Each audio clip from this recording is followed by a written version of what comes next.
were to pass. Correct.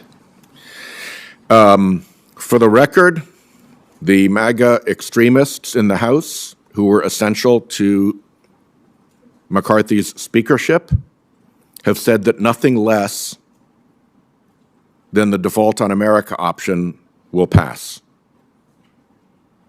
Just so it's clear, those are the two options that the extremists in the House are now presenting us. Ms. Hopper, in simple terms, layman's terms, what becomes of the American solar industry if the Default on America bill were to pass? If the Default on America bill were to pass, or as you call it, all of the investment that we anticipate, both in solar deployment and in solar manufacturing, would not take place. So the 50 gigawatts of investment, the over 100,000 jobs in solar manufacturing alone would not happen. Would it be fair to describe that as crashing the American solar industry? It certainly would be fair to describe it that way, and it would also be fair to describe it as just gutting the vision of rebuilding the domestic manufacturing base here in the United States.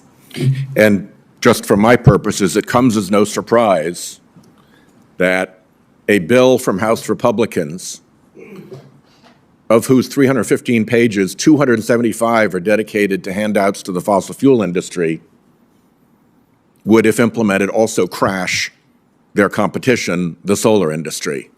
I think that that is not coincidental. Mr. Krupp, what does it tell you when 275 out of 315 pages of this bill are dedicated to handouts and favors for the fossil fuel industry? Well, to me, Mr. Chairman, it would have the effect of causing tremendous more pollution, and it's just unconscionable, because it's not just the pollution. As I said in my testimony, we are wasting gas that Europe needs. How I don't understand how anyone in any party could be in favor of repealing this. Yes, friends, they are still being deposited and mailed out. New data has confirmed that state-level financial support is important during challenging economic times. With everyday necessities on the rise, many states are deciding to approve new relief plans for their residents. In this video, I will be sharing with you what states are currently sending out tax rebate checks worth as much as $500. My dear friends, please make sure that you watch until the end of this video for the latest news and information. Also, to say thank you for being part of this community. Every Friday, I will be announcing winners for the Walmart gift card giveaway. If you would like to enter these weekly giveaway, friends, all you have to do is click and like several of my videos, and then comment below the keyword of each video that you watch.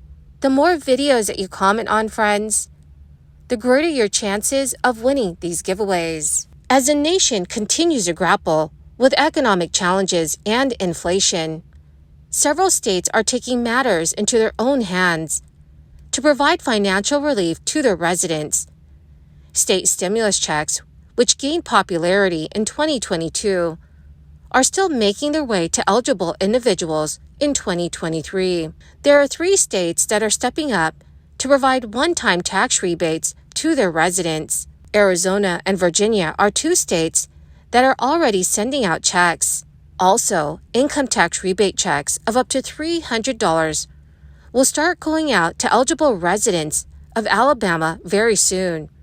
These programs vary, not only in the dollar amount, but also in terms of eligibility criteria. Eligibility requirements often include factors such as tax filings, income, the number of dependents, similar to stimulus checks, which are aimed to provide one-time relief to those facing financial hardships. Also, the state of Georgia is one of the states taking the lead in providing financial assistance to its residents. The state has accumulated a substantial surplus of $10.7 billion due to its consistent budget surpluses in recent years. Their surplus cash pile, large enough to allocate $1,000 to every Georgia resident, has been growing steadily despite significant state expenditures. Single filers or married taxpayers who file separate returns will receive $250. Heads of households will receive $375, and married taxpayers who file joint returns will receive a $500 refund. The Commerce Department is set to report third quarter gross domestic product. It's the broadest measure of economic output. Experts say that will likely show that the United States economy expanded at a rapid pace from July through September, despite higher interest rates, depleted crisis savings, and high inflation. The U.S. economy is expected to keep growing through the end of this year, though at a slower pace. Some investors say at the end of the year, stock rally may be on the table too. The expectation that the economy will not pick up even more strength may keep the Federal Reserve on track to cutting rates sometime in 2024, since red-hot demand outpacing supply could be maintaining some upward pressures on prices. But how early in the year that the Fed begins to cut rates depends on inflation's trajectory. Fed Chair Jerome Powell has said the central bank needs to see below-trend growth to be assured that inflation is on track to slow to 2%, which is the Fed's inflation target. The Fed cuts interest rates whenever unemployment rises sharply, or if inflation consistently hovers below 2%. The central bank also does not have any incentive to restrict the economy through elevated interest rates if inflation is already under control. The Fed's main strategy to defeat inflation is by slowing demand through rate increases, since higher interest rates make borrowing to purchase cars and homes more expensive, thus prompting consumers to curb their spending. The U.S. Central Bank has raised interest rates 11 times since March 2022, to their highest level in 22 years. But still, the U.S. economy seems to have powered through in the third quarter. Consumer spending, which accounts for about 70% of economic output, advanced a healthy 0.4% in August, following a 0.7% gain in July. Retail sales, a component of the broader spending figures, grew for the sixth straight month in September.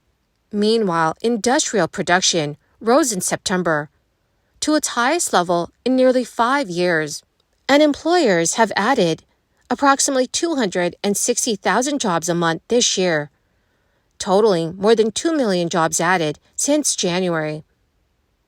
A strong job market begets similar strong spending. However, overall, Americans are still facing several economic obstacles. Soaring Treasury yields are expected to cool the economy, on top of tougher lending standards, the resumption of student loan repayments, and the exhausted excess savings that many Americans had accumulated during the crisis. Well, my magnificent and most marvelous friends, that is the end of my daily stimulus update video for today. My dear friends, thank you very much for being part of this community. Every Friday, I will be announcing several winners for the Walmart gift card giveaway. If you would like to enter the weekly giveaway, friends, please click and like several of my videos, and then comment below the keyword of each video that you watch. The more videos that you comment on, friends, the greater your chances of winning these giveaways. Thank you, friends, and have a wonderful and very blessed week.